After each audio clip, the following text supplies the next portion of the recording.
पुन्हा एकदा महाराष्ट्रात मोठं आंदोलन पेटणार का?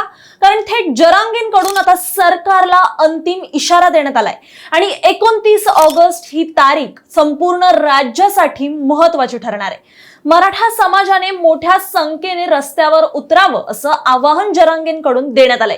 एवढंच नाही तर सरकारला अल्टिमेटम देताना जरांगे पाटील यांनी स्पष्ट शब्दांत म्हटले, एकतर मी जाईन नाही तर सरकार जाईल. या एका विधानामुळे आता राज्यातील राजकीय वातावरण हे पुन्हा एकदा तापलेलं दिसतंय.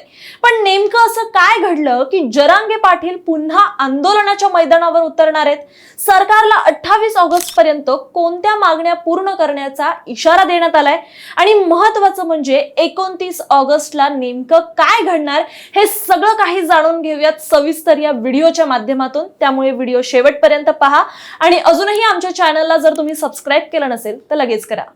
मनोज जरांगे पाटील यांच्या पुन्हा एकदा आंदोलनाच्या इशाऱ्याने महाराष्ट्राचं राजकारण हे ढवळून निघालंय. तब्बल 3 वर्षांपासून सुरू असलेल्या मराठा आरक्षणाच्या लढ्याला आता निर्णायक वळण लागणार असल्याचा दावा हा स्वतः जरांगे पाटील यांनी केलाय.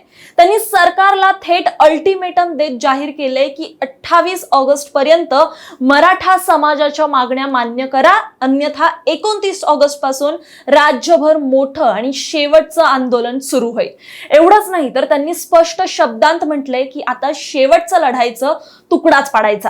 तसेच अंतरवाली सराटी येथून बोलताना मनोज जरांगे पाटील म्हणाले की सरकारकडून मराठा समाजाला सतत वेड्यात काढण्याचं काम सुरू आहे. गेल्या 3 वर्षांपासून समाज न्यायाची वाट पाहतोय. अनेक बैठका झाल्या, अनेक आश्वासनं मिळाली, पण प्रत्यक्षात अजूनही अनेक मागण्या या अपूर्णच आहेत. त्यामुळे आता पुन्हा एकदा निर्णायक लढा उभारण्याची वेळ आली आहे. 29 ऑगस्टला आंदोलनाला 3 वर्ष पूर्ण होत असल्याने हाच दिवस अंतिम लढण्यासाठी निवडण्यात आल्याचं त्यांनी म्हटलंय. त्यामुळे एकही मराठा घरी बसून थांबू नये, गावागावातून मोठ्या संख्येने आंदोलनात सहभागी होण्याचं आवाहन जरांगे यांनी केलंय. यासोबतच सरकारवर आरोप केलाय तो म्हणजे 58 लाख नोंदींच्या प्रमाणपत्रांबाबत. त्यांच्या म्हणण्यानुसार राज्यात मराठा समाजाच्या तब्बल 58 लाख नोंदी सापडल्या आहेत. सरकारने या नोंदी मान्य केल्या, हैदराबाद गॅजेटियरचाही आधार स्वीकारला, पण तरी देखील त्या नोंदीनुसार प्रमाणपत्रे दिली जात नाहीयेत. त्यामुळे त्यांच्या नोंदी सापडल्या आहेत, त्यांनी तात्काळ अर्ज दाखल करावेत असं आवाहन देखील त्यांनी समाजाला केलंय. पुढे त्यांनी काही प्रश्न विचारलेत ज्यामध्ये हैदराबाद गॅजेटियर मान्य आहे, मग प्रमाणपत्रे का दिली जात नाहीयेत? त्यांच्या मते समाजातील हजारो विद्यार्थ्यांचं आणि तरुणांचं भविष्य या एका प्रमाणपत्रांवर अवलंबून आहे. 3 वर्षांपासून समाजाच्या लेकरासाठी संघर्ष करत आहोत, पण अजून देखील न्याय मिळालेला नाहीये. त्यामुळे आता मागे हटणार नाही असं थेट त्यांनी म्हटलंय. आता जरांगेंच्या नेमक्या मागण्या काय आहेत ते समजून घेऊया थोडक्यात. मराठा समाजासाठी जाहीर केलेल्या अनेक योजना या अजूनही प्रत्यक्षात सुरू झालेल्या नाहीयेत. अण्णासाहेब पाटील महामंडळातून अनेक युवकांनी कर्ज घेतलं, पण त्याचे परतावे अजून देखील मिळालेले नाहीयेत. सारथीच्या योजनाही कागदावर असल्याचा आरोप त्यांनी केलाय. तसेच स्वतंत्र मराठा मंत्रालयाची मागणी पुन्हा करत मुख्यमंत्र्यांसाठी हा 15 मिनिटांचा निर्णय आहे, मग तो अजून का घेतला जात नाहीये असा सवाल यावेळी त्यांनी उपस्थित केलाय. याशिवाय आंदोलनात दरम्यान दाखल झालेले सर्व गुन्हे मागे घेण्याची मागणीही त्यांनी केली आहे. 3 वर्षांपासून केसेस मागे घेऊ म्हणतायत, पण अजून देखील अनेकांवर गुन्हे कायम आहेत. जोपर्यंत सर्व केसेस मागे घेतल्या जात नाहीत तोपर्यंत आंदोलन मागे घेणार नाही असा इशारा जरांगेंनी दिलाय. या दरम्यान जरांगे यांनी काही मंत्र्यांवरही आरोप करत सांगितले की मराठा समाजासाठी स्वतंत्र मंत्रालय स्थापन करण्याला विरोध केला जातोय.